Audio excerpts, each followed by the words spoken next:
नमः शिवाय फ्रेंड्स। आज बात करेंगे हम वृश्चिक राशि वाले जातक की कि उनका जो दैनिक राशिफल है वो उनके बारे में क्या कहता है। यानी उनका आज दिन कैसा व्यतीत होगा, उनकी लव लाइफ आज कैसी रहेगी, उनकी फैमिली लाइफ, उनकी हेल्थ, उनकी वेल्थ आज उनके बारे में क्या कहती है। तो सबसे पहले शुरुआत कर लेते हैं आज के पंचांग से, फिर सारी की सारी डिस्कशन भी हम कर लेते हैं। और शुक्ल पक्ष की पंचमी तिथि रहेगी। नक्षत्र की अगर हम बात करें तो वो कृतिका रहेगा। पक्ष आज शुक्ल पक्ष रहने वाला है। और आज के दिन सूर्योदय होने का जो समय है वो 6:14 पर होगा। और सूर्यास्त की यदि हम बात करें तो वो 6:37 पर होगा। और आज आपका जो शुभ समय है जिसमें अगर आप कोई भी कार्य आरंभ करते हैं तो उसमें आपको डबल बेनिफिट होगा और आपको उस काम में कोई भी बाधाएं नहीं आएंगी। तो सबसे पहले उसी की बात करते हैं कि सुबह का शुभ समय जो आपका है वो 12:25 से लेकर 2:39 तक का है। अब बात करते हैं आपके शाम के शुभ समय की, तो वो 6:25 से लेकर 6:48 तक का है। तो अब बात करेंगे आपके अशुभ समय की, जिसमें अगर आप कोई अच्छा काम करेंगे तो भी आपको हानि होगी, कोई भी काम आरंभ करेंगे तो उसमें आपको बाधाएं उत्पन्न होगी। तो वो आपका आरंभ होगा 3:05 से लेकर 5:32 तक। तो अब हम बात करेंगे आपके दैनिक राशिफल के बारे में कि आपका आज का दिन कैसे व्यतीत होगा। तो सितारों के अनुसार दैनिक राशिफल आपका है कि आपके मिलनसार स्वभाव के कारण आपके बहुत सारे दोस्त हैं, आपके बहुत सारे मित्र हैं, लेकिन ये सभी विश्वसनीय नहीं हैं। आज किसी भी दोस्त पर विश्वास करने से पहले उसके बारे में अच्छी तरह से जान लें। आज आप बिल्कुल स्पष्ट सोच रहे हैं और आप मुश्किल योजना भी बनाएंगे और उसे बहुत अच्छी तरह कार्यान्वित भी कर पाएंगे।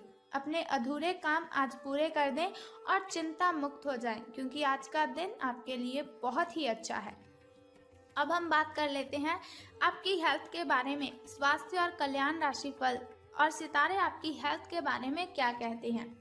देखा जाए तो आपको अपने दिमाग की लचीली स्थिति में रखना चाहिए, यानी कि आपका जो दिमाग है उसे आप लचीली स्थिति में ही रखें। लेकिन आज आप पुरानी बातों को याद करते रहेंगे और ना तो मन की सुनेंगे और ना ही किसी की सलाह मानेंगे। आपके इस जिद्दीपन से घर और ऑफिस में कुछ तनाव पैदा हो सकता है। इसका एकमात्र समाधान ये है कि अपने दिमाग को खुला रखें और दूसरे लोगों की भी बातें सुनें और उन्हें समझने की भी कोशिश करें। अगर कोई भी व्यक्ति आपको सलाह देता है तो उस पर चिल्लाने की बजाय उसकी पूरी बातों को सुनें और फिर ही कोई डिसीजन लें कि आपको क्या करना है और क्या नहीं करना है। अगर कोई ऐसी सिचुएशन आती है कि आपको कोई फैसला करना पड़ता है तो उसमें आप अपने दिल की ही सुने। अब बात कर लेते हैं आपकी लव लाइफ की कि आपके प्रेम संबंध आज कैसे रहने वाले हैं। तो आपकी लव लाइफ आज कुछ ठहरी हुई सी है। आपको ऐसे लोगों के साथ समय बिताना चाहिए जो सिंगल हैं और काफ़ी अलर्ट हैं।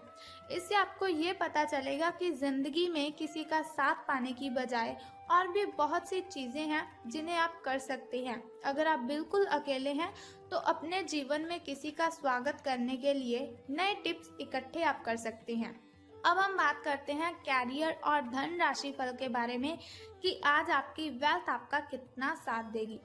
तो आज सितारे उन लोगों के पक्ष में हैं जो कि अचल संपत्ति में या निर्माण व्यवसाय में हैं। ये संपत्ति खरीदने के लिए बहुत ही अच्छा समय है। आज एक लघु एवं अच्छे सौदे का अवसर आपको घर खरीदने में मिल सकता है। अगर आप घर खरीदना चाहते हैं तो आप घर खरीद सकते हैं। ये बहुत ही अच्छा समय है। इस क्षेत्र में किया गया निवेश अब आपको फल देगा।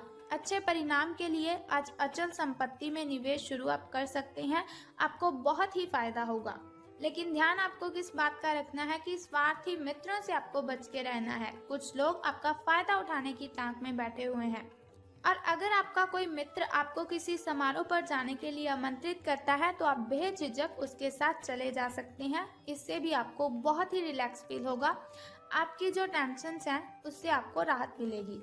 अब हम बात करते हैं उस छोटे से उपाय की जिसे करने से आप आज की कठिनाइयों को खत्म कर सकते हैं। लेकिन उससे पहले आपको एक छोटा सा काम करना है कि कमेंट बॉक्स में जाकर ओम नमः शिवाय आप लिख दीजिए। बस इतना सा आपको काम करना है। फिर हम बात करते हैं आज के उपाय की।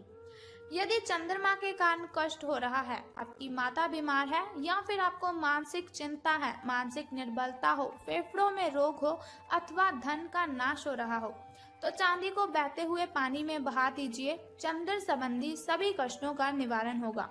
आपको बस इतना सा ही काम करना है कि चांदी को बहते हुए पानी में बहाना है। अगर ऐसा नहीं कर सकते तो आपको क्या करना है, अगर घर के अगल बगल कहीं पर भी कोई लाल फूलों वाला या फिर सफेद फूलों वाला कोई पौधा है तो उस पौधे को आपने जल अर्पित करना है। सुबह स्नान आदि से निवृत्त होकर नहा धोकर उस शुद्ध जल लेकर आपको उस पौधे पर जल अर्पित करना है और आप देखेंगे आपके कष्ट दूर हो जाएंगे। बस इतना छोटा सा उपाय आप कर दीजिए, फिर आप देखिए। और एक बात का ध्यान रखें कि अगर आप जल अर्पित करते हैं तो आपको कोई देखे ना, यानी कि जो जल है वो आपको गुप्त जल दान करना है, गुप्त जल अर्पित करना है, यही आपको बस करना है। अगर आप चाहते हैं कि दैनिक राशि फल की इंफॉर्मेशन मैं आपके साथ हर रोज शेयर करूं और एक छोटा सा उपाय मैं आपको बताऊं अपनी कठिनाइयां खत्म करने के लिए, तो चैनल को सब्सक्राइब करने के साथ बेल आइकन को भी प्रेस कर दीजिए ताकि वीडियोस की इंफॉर्मेशन सबसे पहले आपको ही मिले। सो कल फिर मिलते हैं ऐसी इंफॉर्मेशन के साथ और ऐसे ही छोटे से उपाय के साथ। तब तक के लिए good bye and take care. जय माता दी, बम बम भोलेनाथ।